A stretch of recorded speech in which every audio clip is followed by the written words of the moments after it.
Hi, this is Hiki with the Lost Samba podcast, bringing you an authentic experience of the best of the Brazilian music in the English language online. This episode is a continuation of the previous one. You don't need to have watched the previous one, but it would help. Enough said. We're going to speak about the post-war period and how the depolitization of the samba school parades, how it affected the parade, and how the samba school organized themselves and gradually built a path towards professionalization. So nothing better than kicking off this episode with a clip of the Padre Miguel drumming session or bateria. The Padre Miguel's bateria was considered for a long time the best one in Rio's Carnival. It represents more or less what we are going to talk about, the sharpening of the samba school parades.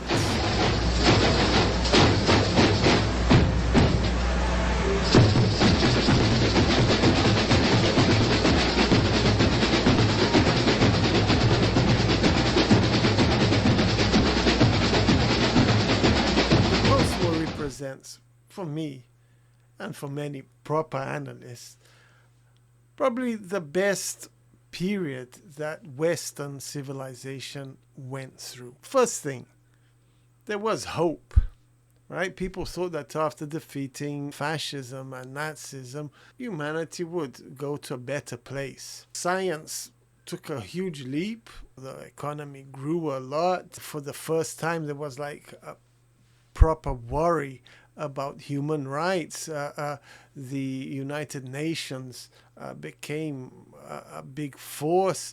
The United States had fought for democracy. The Allies had fought for democracy. There was no place for a figure like Getúlio Vargas that we spoke about in the last podcast, and he was like central to where the samba was because he used the samba parades as a way of uniting the country around its culture, and he chose samba to be like the official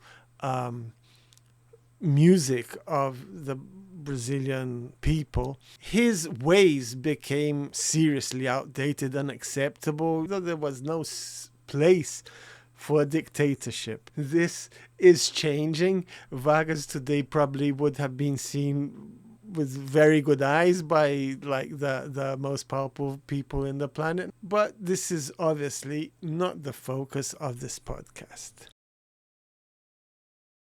In Brazil, something weird happened. There was a military coup to restore democracy. Normally, military coups are to finish democracies and instate a dictator. They took down Getúlio Vargas. They declared a democratic state of affairs. The political parties came back because under Getúlio Vargas there were no political parties. It was just Getúlio Vargas and the Brazilian people. Among the several parties that were legalized and could operate and could elect people was the Communist Party, which was the reason why Getúlio Vargas had gone into power, and all the fascists and the Nazis. It was to stop communism, but now there was a Communist Party. Now, how did this have its effect on samba? The communists were very strong in the capital, Rio de Janeiro. The thing is that the communists saw the samba as a expression of the proletariat, of the people, like a proper roots thing, which is true. One thing that the communists did was to create an association of escolas de samba where the escolas de samba had the greatest say. Without the tutelage of a dictator and without being, pressurized to repeat what the dictator wanted them to say, they became self-aware. And they saw their power. They were big. People listened to them. People saw them. And they had some importance within the poorer population. They represented them. What many people didn't like was that the communists were involved. The anti-communist sentiment was still very strong. So what happened? The right wing, led by some right-wing newspapers, they did their own parade. So for a few years, there were two parades in Rio de Janeiro, a communist one and a non-communist one. There was a rivalry between the two, but at the end of the day, the samba schools saw that this was complete nonsense. They were about samba. They had their own agenda, so to speak. So they decided to forget this, and they united under one association, which isn't precisely true. What happened is there was like the major league and the secondary league. So they separated into these two leagues, and they were attached by the fact, which also happens in sports leagues, that the losers of the main league were relegated to the less important league, and the winners of the less important league were promoted to the more important league. And this is something that's still happening. In the days of Praça 11, the scholars had around 100 participants. By the 50s, the minimum that a school could put on the avenue to parade was 300 people. Otherwise, they weren't considered. Some went beyond this, and some even had as far as 1,000 people in them. Another thing that increased was the quality of the costumes. Before, they used to be done in shoddy things. Whatever they found, they kind of painted it and made it look more or less good, but wasn't much work put in it. But by this time, the costumes started to have more expensive materials. You know, they look silky, or the colors were very saturated, and they look nicer. They had adornments on them. Some had some extra things that people had to sew one by one. Hats with feathers. They started to wear feathers in their costumes. The floats also became more and more elaborate with more expensive materials. One thing that also became complicated is the actual logistics of this parade, because it was like 20 Escolas Samba with a minimum of 300 people, with all the floats, with all the expensive costumes. Their baterias got also bigger. This caused two things. You know, one, a certain chaos and a certain governance, and a lot of problems with the electricity sometimes, and with like closing down the avenues and all the security, all the things that a huge event like this causes. But on the other hand, this also made the samba schools or the association aware that to keep the show going, to keep that standard, they needed to make money. And to make money, they needed people to see it. And they started to see that they were in showbiz. In the times of the Praça 11, you know, people of the public came in when they liked the school, or if they knew the people, if they were of the same neighborhood, they just joined. They'll sometimes sing songs that weren't of that carnival, but they were just having a good time. They could bring their drum and go in. When it became more serious, these people weren't welcome anymore, and there had to be a separation between the public and the paraders. With this necessity of separating the crowd who was watching from the crowd who was parading, big problem appeared, which was the police intervention. Okay, the police still lived very much in the Getúlio Vargas era, and whenever there was a problem with crowds, what did they do? They came in with their batons and beat the hell out of anyone who was trespassing the law. So it became quite common during the carnival that a scholar was parading, the police would come and start beating the spectators. It would obviously end the fun, and it would break the atmosphere. Sometimes the parade had to stop. This became an ongoing problem. They tried several things. The first thing that they tried was to put the parades on a stage. So the parade went up, it went on a stage, it went in front of the judges, they gave their notes, but that didn't work. The logistics of making this long stage was complicated. They were very noisy, and it also didn't solve the problem of the spectators being in front of the school and being present where they shouldn't be, and the police brutality continued. The solution was to put it in a really big avenue, which was Avenida Rio Branco, the main avenue of Rio, where all the businesses were, banks and everything.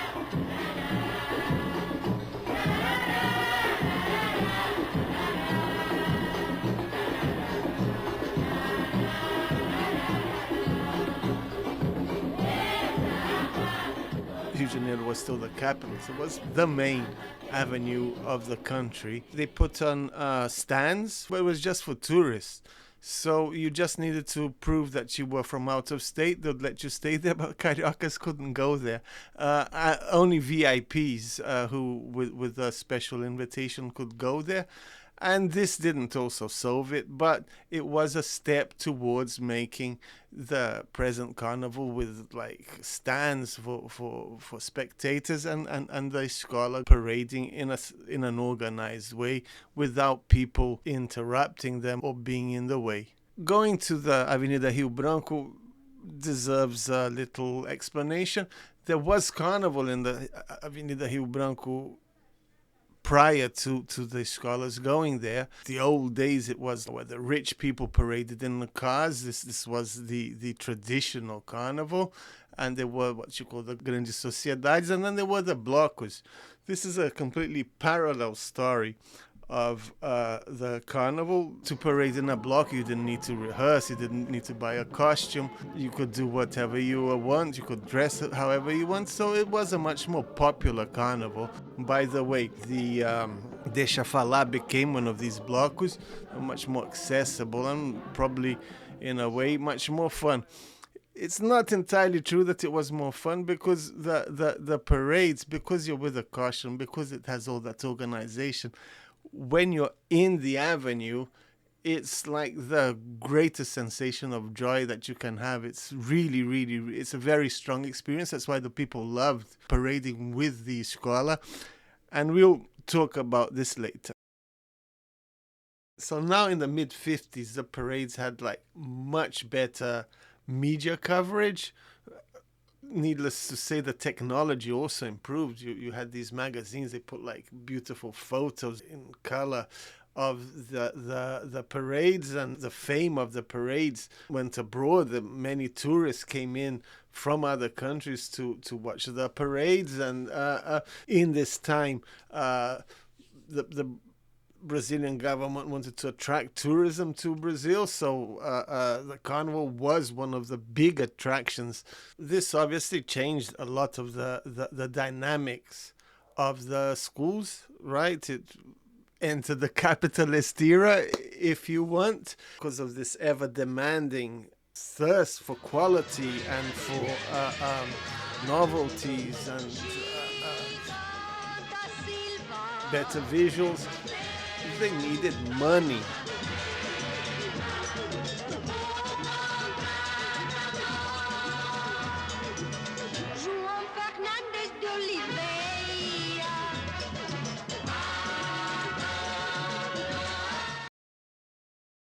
One thing that they found out that could give them money was the rehearsals. So the rehearsals of the Escola de Samba became, especially in those days, like a place to go on weekends. People of the upper classes went to the poorer neighborhoods of Rio to see the rehearsals, and many times the rehearsals were more fun than the actual parade, because you could meet people there. You could, it wasn't so serious, so you could join the crowd. It was like going to the rave driven by samba. These rehearsals became a source of income for the scholars, but they had the downside, right? And what was the downside is that sometimes the ticket to go in was prohibitive for the people who actually lived in the favela. These foreign people sponsoring the samba and the whole projection for tourists and for the press and for the richer people, it drew a lot of criticism that samba was going away from its roots, from the Praça 11, from all the idea of being a popular culture to become show business. This criticism became very common in Carioca society and in the press and in the more left-leaning publications. To give a contrast, in the origins of the escolas de samba on Tiaciatas or post-Tiaciatas time, the rehearsals were in the favela and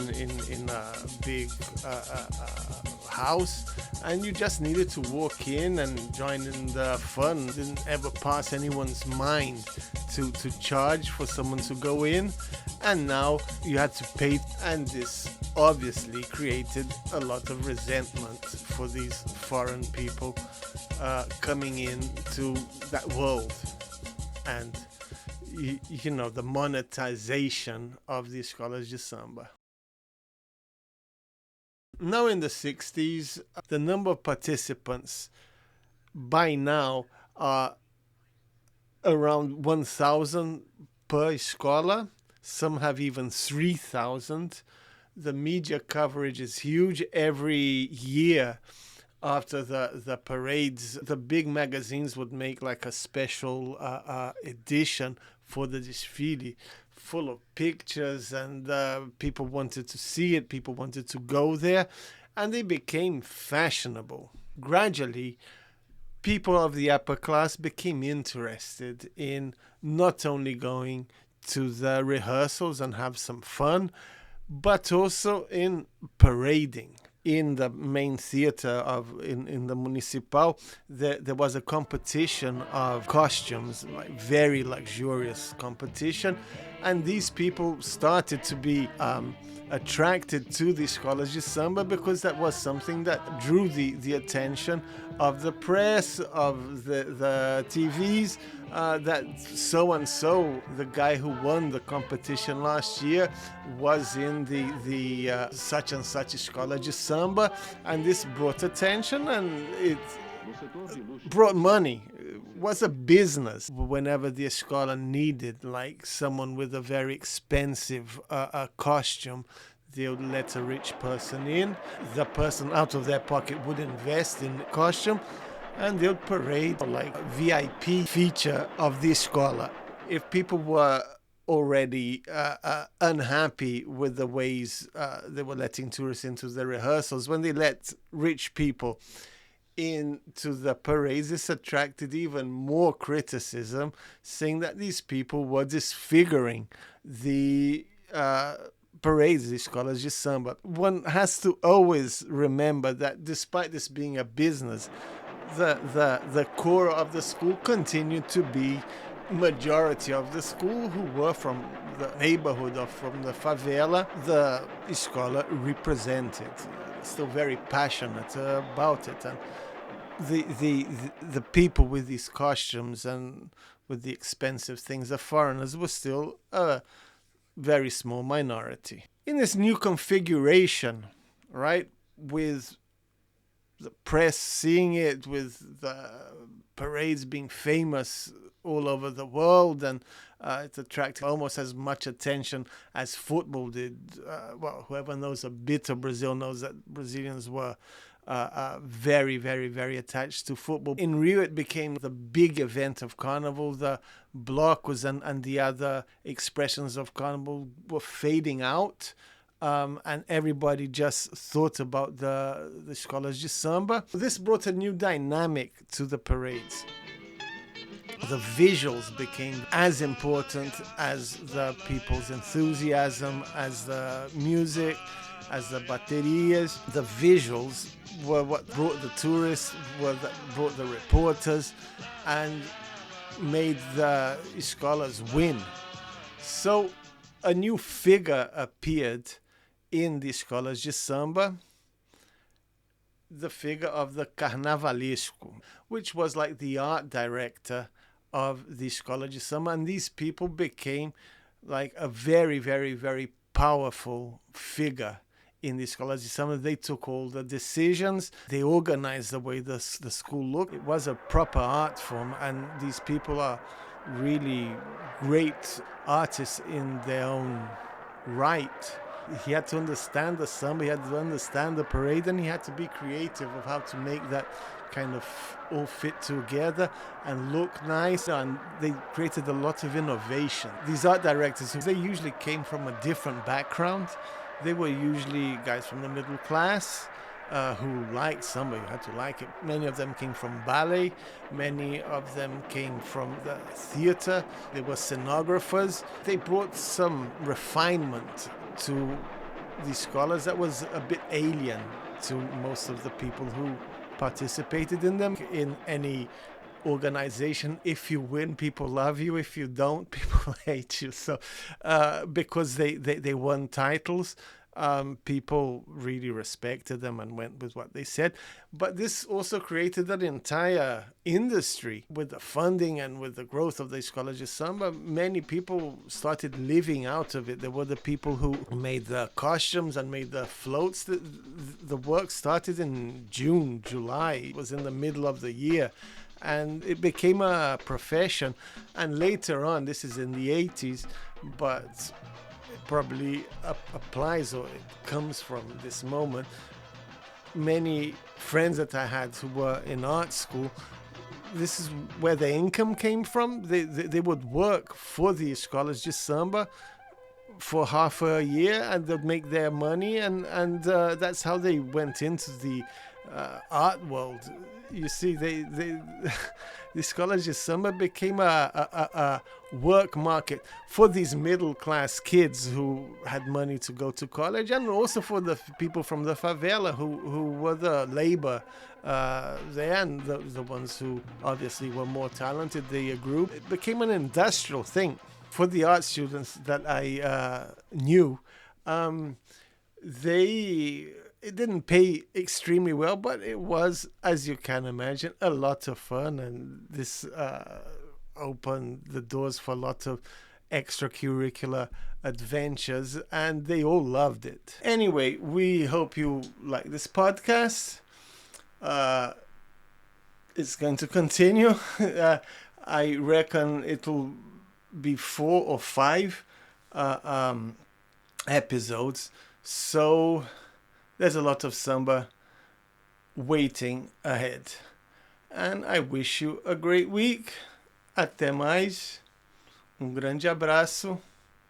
Thank you for watching.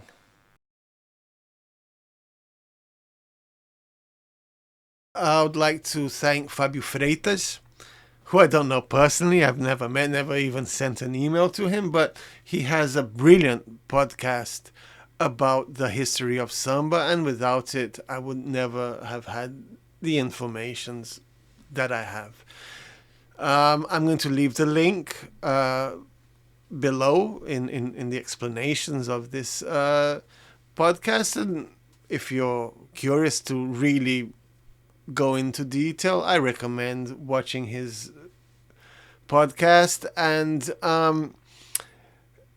it's in Portuguese, but I guess with YouTube's technology, you can have subtitles in English or in whichever language you prefer.